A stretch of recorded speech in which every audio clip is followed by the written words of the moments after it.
A warm welcome to AD4 TV Radio News Updates, coming to you live from Abuja, Nigeria's capital territory. I am Gracious Ogun. France is finally set to conclude its local elections that were halted at the height of the country's coronavirus outbreak. The first round of voting went ahead on March 16th, despite concerns, but France was put on lockdown that halted the second round of voting. However, with confinement measures lifted, the country's election will go ahead on June 28. It's the first time two rounds of voting have been so far apart. The chairman, House Committee on Diaspora in the Nigerian House of Representatives, Tolulope Akande-Sodipe, has called on the Nigerian government to ensure the release of a Nigerian woman, Temitope Arowolo, whose human rights have been violated by the Lebanese government. Arowolo, who has been working as a slave in Lebanon, was to be evacuated to Nigeria on May 25, 2020, but was barred by the airport authority with orders from a Lebanese bus. Akande-Sodipe asked the Nigerian government to hold its Lebanese counterpart responsible if any bad happens to the woman, who is currently in a prison facility in Lebanon after she was accused of attempted murder. Minister of Health and Child Welfare in Zimbabwe, Obadiah Moyo, was arrested on Friday for alleged corruption related to the supply of medical materials to combat the COVID-19 pandemic. Spokesman for the Zimbabwe Anti-Corruption Commission, John Makamore, said the minister is being detained at Rhodesville Police Station and is to appear in court on Saturday. Nigeria's Minister of Labour and Employment in Nigeria, Chris Ngige, announced on Friday that about 4.5 billion naira, equivalent of $11.6 million, has been released to 31 federal teaching hospitals and medical centers across the country for hazard and inducement allowance for the month of April and May, while payment for June would soon be made. Minister of Health Osage Ohenere has, however, called on the National Association of Resident Doctors to call off their strike and return to work as their request for hazard allowance for April and May has been met. Ngige also assured the Academic Staff Union of Universities, ASU, to embrace integrated payroll and personnel information pending the resolution of all issues on the University Transparency and Accountability Solution. Minister of Humanitarian Affairs, Disaster Management and Social Development in Nigeria, Sadiya Umar Farouk, on Friday said the enrollment exercise for Batch C of NPower beneficiaries will begin on June 26. The online portal of the program will be open for applications from noon on June 26, and all applicants must supply their bank verification numbers for transparency.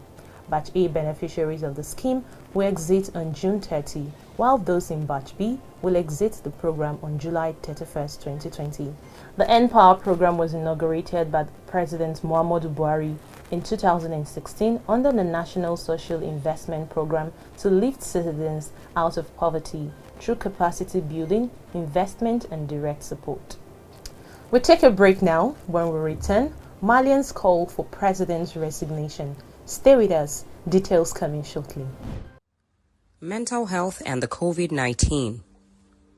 It is no longer news that the coronavirus disease is now a pandemic. New cases are on the rise and the death rates have increased. People may develop issues of poor sleep, poor eating habits, undue irritability, and uncertainty. Some may also start to cope with the use of alcohol, substances of abuse, and self-harm. While all of these reactions can occur in response to a stressful event, it is important to share tips to help people remain in optimal mental health. 1. Let's normalize the conversation. If you feel anxious or afraid about the virus, remember, you are not alone. 2. Don't self-diagnose. Just because you have symptoms that are alike to COVID-19 doesn't mean you have it. 3. Plug out and limit sources of information to credible ones. 4. Develop a healthy daily routine, especially as quarantine is ongoing. 5. Focus on the things you have control over. 6.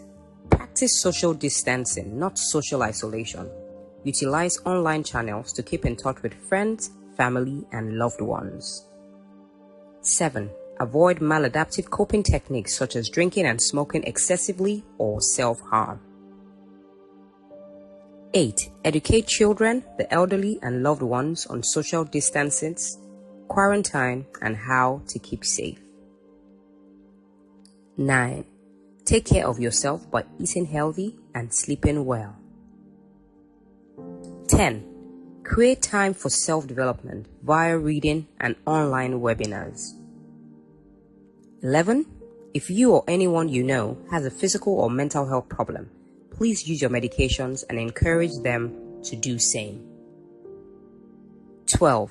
Reach out, seek help, and get help should the need arise for your health. Remember that there is no health without mental health. Welcome back. You're watching AD4 TV Radio News Updates.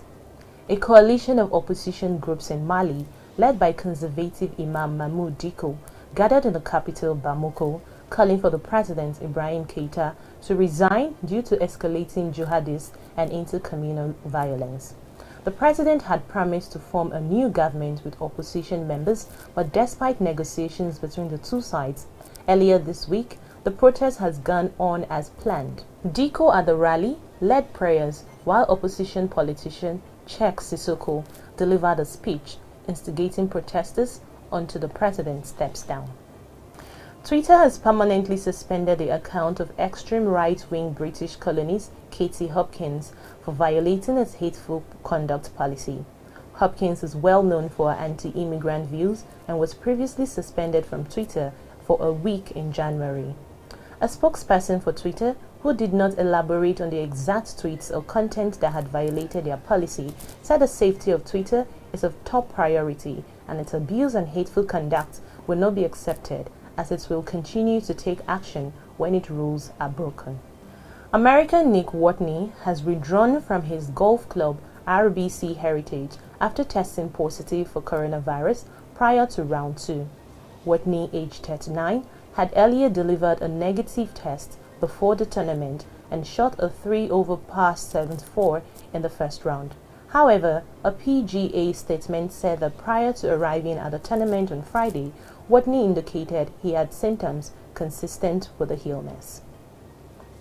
And that's it on AD4 TV Radio News Updates, coming to you live from Abuja, Nigeria's capital. You can join the conversation on our website at www.ad4tvradio.com. Please follow us on our social media platforms at AD4TV Radio on Facebook, Twitter, LinkedIn, and Instagram. Please subscribe to our YouTube channel at AD4TV Radio. Many thanks for watching. I am Gracious Ogon.